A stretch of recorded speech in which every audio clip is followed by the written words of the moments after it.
What's good, YouTube? Cardfight King here. So today, guys, I wanted to bring you guys my deck profile for my Mastemon deck that I went undefeated with for first place at my most recent locals. I will be honest, I have talked down Mastemon. I didn't think it was that great of a deck. I felt like it was better in a format where it came out midway through set 7. And it didn't really transition well into BT8, but I was wrong. I definitely think this deck is very powerful if you get your pieces and if you can get going, kind of like that the purple side of it. If you can get your pieces, get your drop zone going, get everything going, then it's just it's a smooth ride. So just gonna go ahead and get into it. I know Ying's is like the gold standard. A lot of people go with mine's a little bit different, a little bit weird. I kind of just threw some things in, changed some things up, but it ended up working out. My eggs, 4 Niaromon, 1 Demimeramon. The Niaromon was there because there's sometimes where you digivolve a yellow Digimon over this egg, and you really just swing with it to get a draw, just to get some filter going, as opposed to Demimeramon, which could serve the same purpose if it dies, whatever it is. But in case your thing lives, then that's another Digimon that's on board, and that's another chance for you to draw or Digivolve on top of and draw again. So it's draw discard, same Digimon. So really, I think it's personal preference with the egg. I just wanted to test out the Niaromons and see how well they did. They did pretty awesome. Going into the rookies, I played 1 copy of Salamon, 1 Psychmon, 2 Candlemon, 2 Gazi, and 3 Tapermon.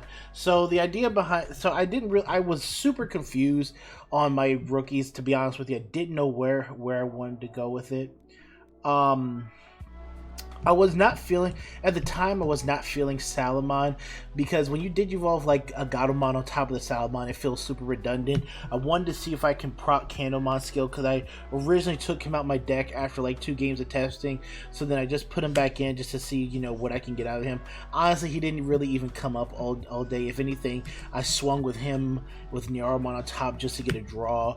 The Gazimons always put in work, and the Tapermons were actually pretty nice, being able to get the extra draw, and then if they had a yellow Digimon, Niaromon proc. Otherwise, if he dies, you get to draw on top. But he's definitely a better card on top of the Demimeramon, as opposed to the Niaromon. So that'll probably be a switch I'm going to make. Is probably going with more of the Demimeramons, if I'm going to use this guy as one of my main rookies for getting in some of that chip damage. But overall, I don't like the rookie lineup, to be honest with you. I think Psychmon's a really good card. I think Salamon's an interesting card. I might cut a Tapermon for another Salamon just to see if I can get views, more uses out of it. Otherwise, I'm probably going to cut Salamon for another Psychmon or a 4th Tapermon or something like that. But the rookie lineup, I'm just really confused on. But I'm running 9 rookies. I like the 2 Gazi in there. But let me know what you guys' thoughts are on the rookie lineup. Let me know what you guys are running for your rookies. So for the champions, kind of the same way with the champions, but it's a little bit more structured. 1 Wizardmon, 2 Black Gatos, and 4 regular Gatos. I don't really like playing less than the seven rookies was kind of cutting it. I really wanted an 8th. I really wanted to put an extra Wizardmon in here because I just liked having that extra dual color card in here that's that I could Digivolve on top of. Again, Digivolving this on top of a Salamon's kind of Digivolving this on top of a Salamon or whatever felt pretty good. Digivolving into this doesn't feel good because it's a 3-cost evil, kind of like the Gatomon, but this card does have retaliation and it does make some plays, so sometimes you just pay the price for the benefit of what it has. And it also has rush, so you want to play at least 2 of it so you can see it more often to make some in-game plays. I kind of do want to add in a security Digimon here, because sometimes putting the Lucemon in the security, calling it out, probably is like the only play that you do with Mastemon. But sometimes if you go into Mastemon early game, you don't have the Lucemon setup. If you have another card like a Witchmon or a Yellow Leomon, something like that, then maybe that's just something else that you can put into your security. So then you can call somebody else out, and then you have a viable security threat, for when your opponent, starts chipping chipping away at your security or as you recover and things like that. So it's definitely something I want to experiment with and play around with, just trying to make Mastemon security a little bit more dangerous than it already is outside of just option cards. But that's the champions. Onto the ultimate. 2 of Lord Lucemon, one of my favorite cards in the game. Love Lucemon. 2 Angel Woman, 1 starter deck Lady Vmon, 2 of the goated Lady Devimon, excuse me, and 3 Magna Angemons. Very standard. This is pretty much the standard lineup that you're going to see for Mastemon decks. It's honestly, it's just solid. Magna Angemon's a busted card. Being able to call him out multiple times for multiple recoveries. This Lady Devimon is a very interesting one. It gives on your turn only, though. It gives all of your yellow Digimon retaliation. So this lets any yellow Digimon, any like dual color Digimon on top of this, or any other your yellow Digimon, maybe like some of your rookies that you used to poke with, gain retaliation so they can take out some big cards without you having to waste like an option card or something to that effect. So it can be an interesting card. Her on Digivolve effect is not great because yes, you get to trash cards. You can trash the Chaos Mode, you can trash the Magna Angemon, you can trash whatever, but then the top 3 for only an Angel, Archangel, or Fallen Angel can definitely whiff. And it also bottom decks your Gatomon, so that's why she's at 1.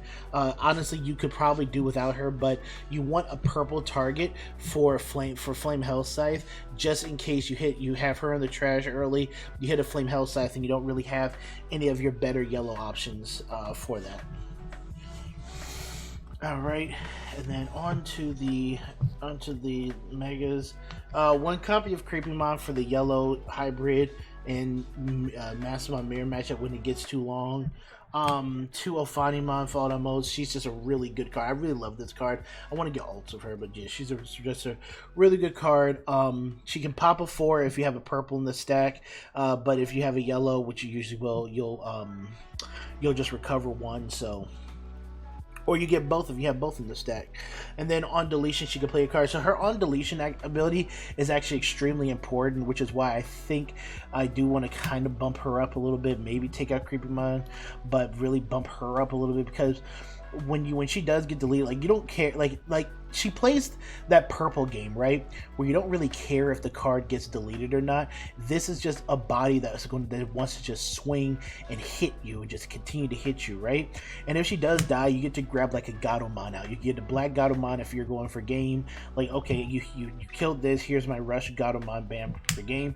But she also is the easiest way to play out your 4-drop, your 5-drop Gatomon for free, so you can get another top 3 search, and then you can Digivolve an Angel on top of that for 1, and then you can continue doing different combos on top of that. So I think she's just extremely important at 2. I can definitely move her to 3. Creepymon did help me win 1 game though, but otherwise he didn't really show up. He didn't really do too much. And if you don't have Creepymon, whatever it is, then I would just say play extra fall down modes. She keeps you in games. She keeps your board presence looping. You kind of want that. And then obviously, last but not least, 4 copies of Mastemon. She is the bread and butter of the deck. So her ability is interesting. So you do have to put yellow on top of purple when DNA Digivolving, and then you can place a yellow or purple from your trash on top of your deck when you Digivolve into her. But when you DNA Digivolve, you search your security stack, and then you get to call 1 out that is level 5 or less. The thing is that even if you just do her regular Digivolve for 5 on top of something, and put something in your security stack, you still have to shuffle your security stack regardless. But it's what it is. At least you get to look at it when you DNA Digivolve. But then her altern ability is, to me, what sells the card. Not really the chop ability, but the altern's ability, that when something is special summoned to the board or played out from an effect, so that could be Hell Scythe, that could be Dead or Alive, whatever it is, you get to destroy a card that's that has a level equal to or less than the card that you called out. So if you hit Dead or Alive, you can get a Lucemon out. Her altern's ability progs. If your opponent hits a Hell Scythe defensively while there's cards out, you get to Probably pop 2 things, Magna Angemon, recover 1, then this thing pops something else, something gets minus 6k. Her all-turn ability really just makes this a scary deck defensively if you have a really good security setup. Then we got 2 defeats, and defeat actually also works with Mastemon because defeat calls himself out through an effect, and then because he calls himself out through his effect, then you get to use Mastemon to delete a level 7. So that's just a little interesting tidbit there. But defeats there, I treat him as an extra security card because if he does come out, he comes out, you got a 13k body on board. That if it dies, it blows something. It blows another Digimon up. But otherwise, just a very solid level 7 card to use. And you can digivolve this to blow up Tamers. Just a very solid card. 3 is too much. 2 is pretty much the sweet spot for defeat nowadays. And you guys remember I've been a big fan of like 4 defeats because I want to see him as security. And this deck can probably play 4, but I wouldn't recommend it. You need space for other things. Played 1 copy of Calling from the Darkness. I play this card in every purple deck, so you're never going to see anything different. Even in Beelzemon, playing a copy of it. It's just a strong card, fishes out anything that you need purple-wise from your trash. Reinforced Memory Boost, probably going to cut this card. It's a decent card. I like it. I like the 3 memory game, but there are more things I'd rather do with my memory than play this card. And there were a lot of opportunities where I could play this card, but I had a better play in hand. You understand what I'm saying? Like, it's a good play, but I had better plays in hand than playing this card out. 2 memory boosts just for searching consistency. 1 dead or alive just to revive, just another revive card to proc Mastemon, to get Lucemon out, other things like that. And it can bring out a level 5, so you can also bring out like a Lady Devimon, for instance. Just so you have the level 8 on board. If they hit it defensively, it's like, okay, I have a level 5 on board. If I can climb into a Gale level 5, I have a Joggers play. 3 Chaos Degrade cards, extremely busted against X Antibody. It's the only removal in the game until set 9 that does not have a card that checks it like Congo will. So there's like really no way to get around this type of removal. Really strong if you activate from hand. If you activate it in security, you don't have to use this ability in security, but depending on what you're removing, you may want to use it. 4 copies of Flame Hell Scythe. This is probably one of the best options in the game. This option is cracked beyond belief.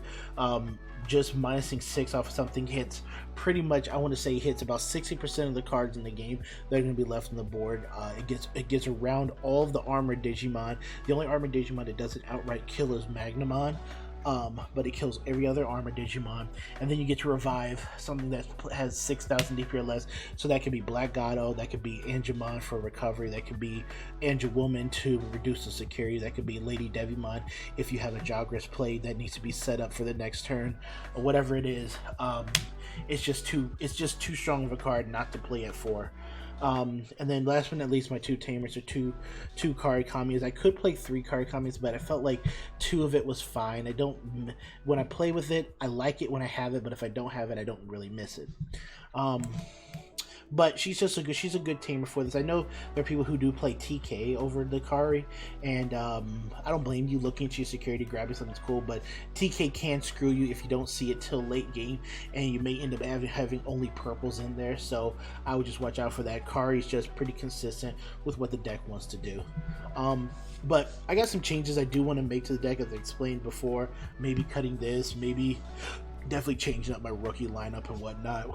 And there's a few things I want to experiment with, but otherwise that's the deck profile, guys. I hope you guys enjoyed it. Let me know what you guys think in the comment section below.